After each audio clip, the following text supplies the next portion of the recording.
Welcome to another Figuring Out Japan video. We sell all the coolest Japanese collectibles and figurines straight out of Japan, and you can check out more details about us in the description of this video, including our Facebook page and our eBay store.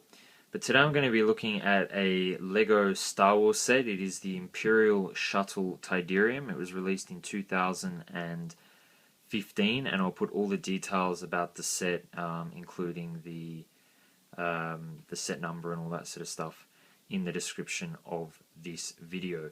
But just to refresh your memories, the Tydirium was the Imperial shuttle that the Rebel Alliance used in Return of the Jedi to bypass the second Death Star in order to get to Endor. Now, we don't see in the movie how they actually obtained or stole this ship from the Empire, but given that Disney have picked up the rights to Star Wars and are now making these kind of in-between filler movies between episode 7, 8, and 9, I strongly suspect that at some point we will see that on the big screen, but I don't have any insider knowledge on that. It's just pure speculation, but this is what the Tydirium is. And that's why this set doesn't actually come with the bad guys. It actually comes with the good guys like Han Solo and Chewbacca, which I will show you later on in this video, and the minifigures. So in this video I'm going to talk about the price, the display, the playability, the minifigures, and then give a rating at the end. So firstly, I'm filming this in Japan. I bought this well, the retail price is about 11,000 yen in Japan, so it's about $110 US. So I think it's above the US retail price, which is pretty common. US tends to get things a bit cheaper, but it was only released. I'm filming this in 2016, so you might actually still be able to find this in stores. Maybe get it on sale, and maybe pay under $100 for this. And I think it's pretty good value. It's actually quite a large set. There's about 950 pieces, I think a little more maybe. And there's a lot there to it. So, and obviously Star Wars Lego is always a bit more expensive just because of the the licensing and all that sort of stuff. So I wouldn't say it's really cheap, but I certainly don't feel that it is expensive either. So I think it's a pretty good price. In terms of the displayability, there have been previous versions of this, but I feel that this particular version is just a really nice, it's a really nice size. I also like how they haven't used too much greebling. It's very white, it's very pure. They haven't shown, I don't like it when they sort of show lots of grey bits and pieces to, to make it sort of look battle worn and that sort of stuff. I really like the sort of white, pure look of this ship. I also really like the size. It is bigger than some of the older versions. It's not as big as the UCS version, but I think for me the UCS is just too big, and it's obviously very expensive as well. So I think the dimensions of this one actually work pretty well. And I should just point out very quickly that I actually did make a couple of very minor adjustments to this set with the spare parts. I added these grey squares here. I also added a couple of little round pieces in there, and also at the top I added some extra lights, but everything else is built to the instructions. One thing that does disappoint me though with this set is that it doesn't come with a display stand, and Lego never give you a stand unless it is a UCS. So, and I also remind myself as an adult that kids just want to play with this, so because of that, stands and things are not that important. Yeah, I still feel, Star Wars is geared towards an older audiences. This is a pretty large set as well, so, I think that, typically speaking, older audiences are going to want to have a stand. But I guess on the plus, if they did give you a stand, it would have added to the piece count, would have added to the cost, and at least you can find a stand that you want. I've just used a shoebox here just to kind of show you that it's not that hard to find a household item to use as a stand. Just looking around my place as well, I had a glass vase that I could have used. a round sort of cardboard tube, a bit like a large, toilet paper roll that I had from something else. So, you can probably find something, or you could just use Lego yourself and build something for that as well.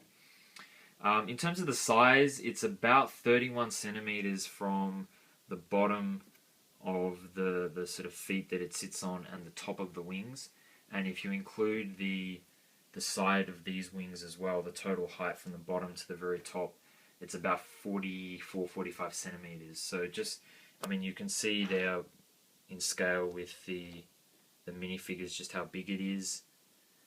And here's an iPhone 5 case, so you can see it's about 2.5 iPhones tall. So it's pretty large. In terms of the playability, I'm actually impressed with the amount of stuff that they have here. As I was just sort of trying to show you as I was talking, the cockpit can open and close. I haven't actually put the stickers on for this set yet, but it does have stickers there for the control panel. Wish they'd actually printed them on. These don't actually fire anything, but these do actually move, and they have it's being stopped here by the box, but it actually moves quite a long way around. And what else do we have? So we have these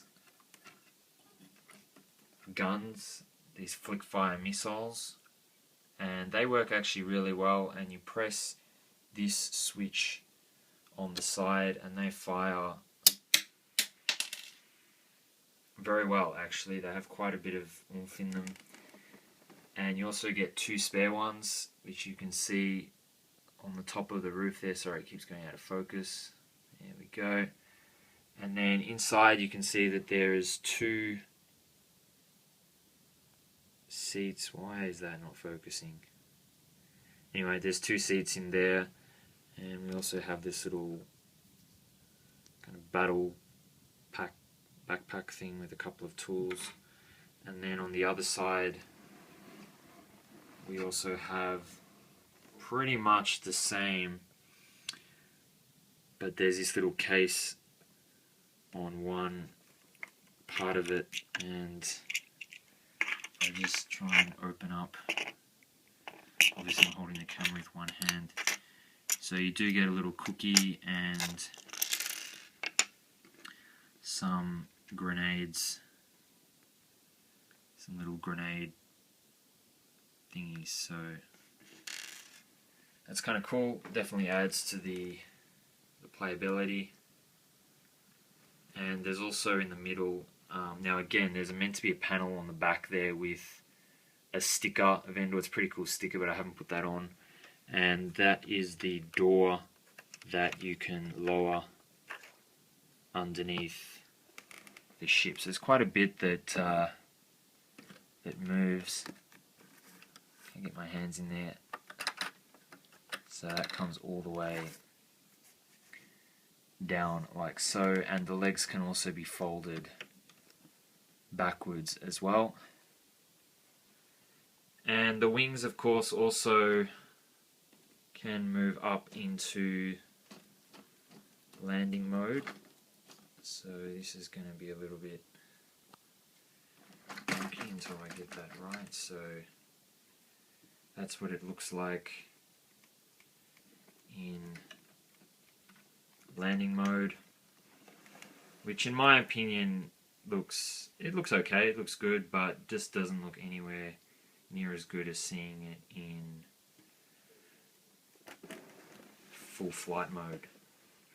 So just as a quick comparison in size to the Kylo Ren's command shuttle,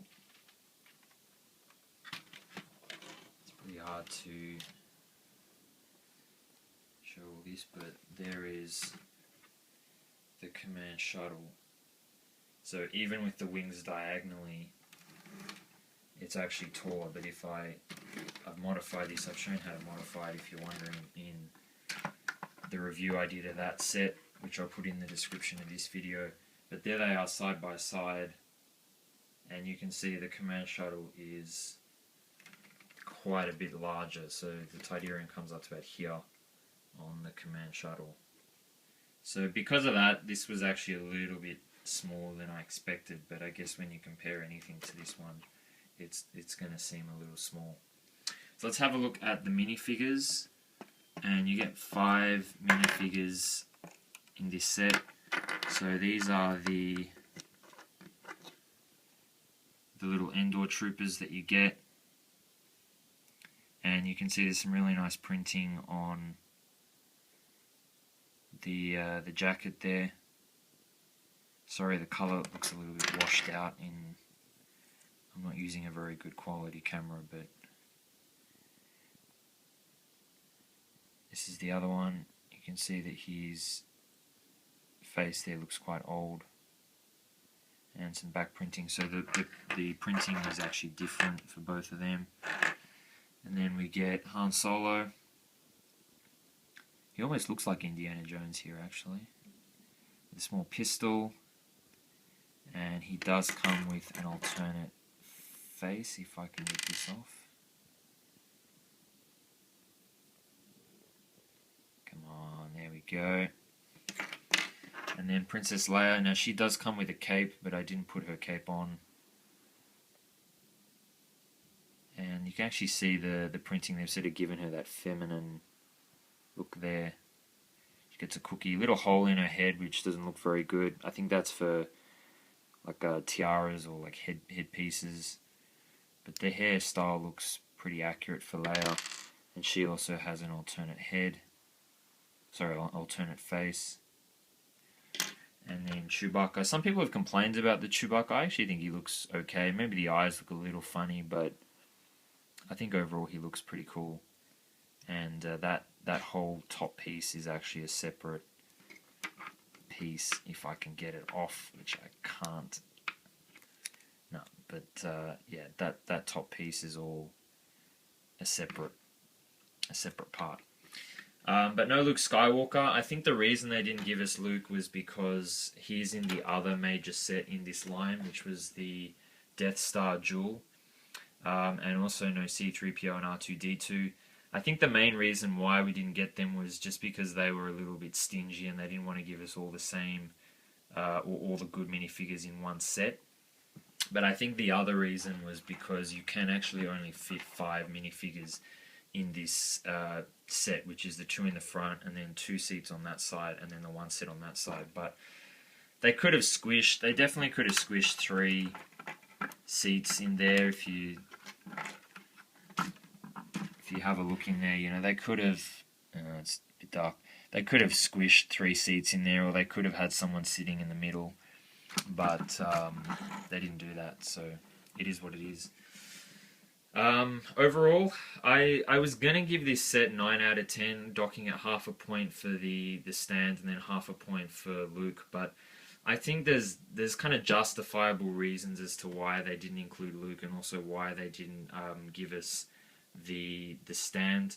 And I think it is a really nice set. I think it's a very accurate depiction of the Imperial Shuttle, and so I'm going to give it 9.5 out of 10. I still would have preferred having this set with, you know, Vader or Palpatine or that kind of thing, but they've already done that many times. I think overall it looks great, it plays great, you know, it's great to sort of pick up and fly around. The stability of it isn't that great. I actually made a slight modification on the legs at the bottom, moving it 1 Technic pin back, and it is a little wobbly when you're building it, because this is the last piece that or the last part that you build, so the weight distribution does actually go towards the back. But it's really not that much of an issue once you finish building it, and especially if you make that adjustment on the bottom. So yeah, overall, if you're a Star Wars fan, particularly if you like the Imperial Shuttle as a ship, and it's one of my favorites, I would definitely recommend getting this set. But interested in your thoughts, thanks for watching, and I'll see you in the next video.